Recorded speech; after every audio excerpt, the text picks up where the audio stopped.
The latest CBS News Battleground Tracker poll found Senator Elizabeth Warren is extending her lead across the 18 early primary and caucus states. Warren has pulled even with Joe Biden in Iowa. Bernie Sanders is closely behind them, with Pete Buttigieg in fourth. Warren has also widened her lead in New Hampshire. She's first choice for 32% of Democrats there.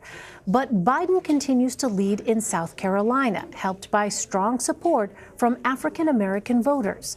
Let's bring in our CBS News campaign reporters, Adam Brewster, Nicole Sganga, and LaCrai Mitchell. Adam is in Des Moines, Iowa. Nicole is in Concord, New Hampshire. And LaCrai is in Charleston, South Carolina. Great to have all of you. Adam, let me begin with you. Iowa is the first caucus state. It's a close race among the top three candidates, but Pete Buttigieg has also made gains. Why is that? He made a big jump in that poll, jumping 7 points. And part of that has to do, he has spent a ton of time here over the summer, spent about 22 days here in June, July, August, and September, one of the most that any candidate spent here. And he's invested here and been able to build out one of the largest staffing and office operations in the state. They just announced last week they're expanding their staff, which is at about 100 by about a third in the coming weeks. So he is building out a big team. Of course, it's not just the amount of time that you can spend here, it's whether that message resonates. And whenever you go and talk to people and ask them who is on their list and who they like, no matter what event you're at, Pete Buttigieg's name often comes up. People cite his intelligence and his temperament, and they think he brings fresh ideas to the race. And now it's a matter of if we can see him continue to climb up the polls as he did from September to October. Well, Adam, who else are Iowa voters considering now that we're nearing 100 days until the caucus is there? The most important number, arguably, to look at is who people are actively considering. And that, of course, isn't just first preference. That's anyone who they're considering supporting. Elizabeth Warren sits at the top of that. She's the only one with more than 50% active consideration. And that number is critical because in Iowa, in any given precinct room, because it's a caucus, you need to have 15% of people within that room who support you. So it's important to be someone's second choice if their first choice isn't viable within that given room. If you have 100 people in a room, if 14 people support your first choice candidate and you can't get to 15, you're going to have to go to your second or your third choice. So it is critically important to not necessarily always be at the top of people's list, but to be on there and to be second or third when that realignment happens on caucus night. Well, Nicole, what is fueling Senator Elizabeth Warren's surge in New Hampshire?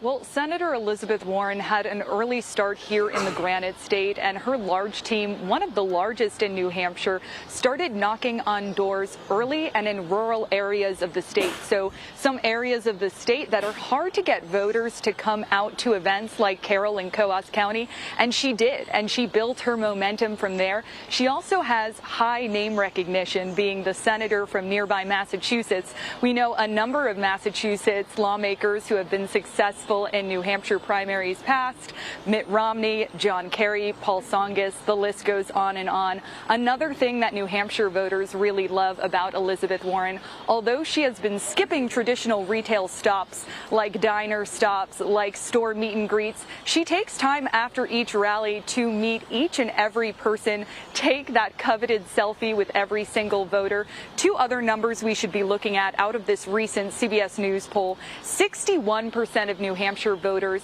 say that Warren would very well handle criticisms lodged at her by President Donald Trump. We've seen her come back from complaints and some criticisms lodged by President Trump about Pocahontas and her Native American heritage. So she recovered fully from that here in the Granite State. Voters tell me they think she can take a punch. Another interesting statistic out of this poll: half of New Hampshire voters are concerned about former Vice President Joe Biden's age. So that continues to be a lingering concern amongst voters here, who we are seeing flocking to Team Warren.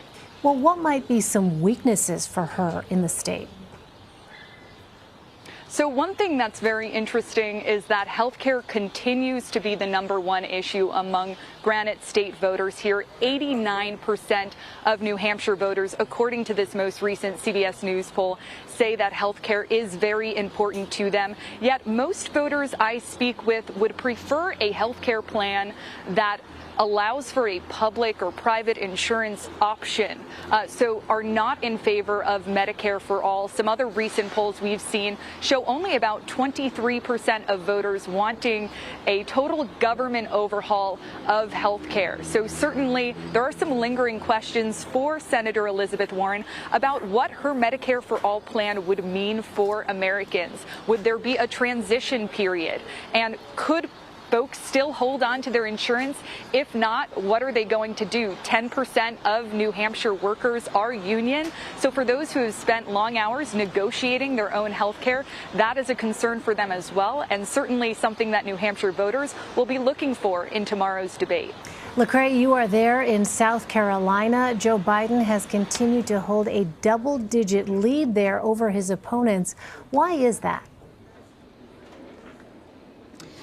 Elaine, I think it's because of some of the same reasons that we've continued to report on throughout our time on the trail here. You know, people in this state feel, his supporters feel like they know him, and even those where he's not their first choice, his name still comes up when I ask who are the candidates that you think would be a viable nominee for the Democratic Party. And so, you know, there's name recognition at play. There's the work that he did with former President Barack Obama, but also he has an extensive staff here. I mean, they are putting their boots on the ground. They definitely have one of the larger teams in the state. And even when he's not making visits here, he's been bringing his top surrogates through town. You had the mayor of Atlanta here a few weeks back. And so he's continued to have a presence at all of the big events, you know. And as I've talked to former party chairs here, they'll be the first to tell you that in South Carolina, it's about these relational bonds. And so having the ground game is one thing, but he's been able to maximize on some of these relationships that he's built throughout the years. And I think that's been able to continue to sustain him. You know, in this last poll here, he didn't go up or down, but as you mentioned, he still has a double-digit lead here. And so I think it's something to be said for the way that they're capitalizing on their relationships with black pastors here, with black community organizers. And again, like I said, he definitely still has name recognition going for him.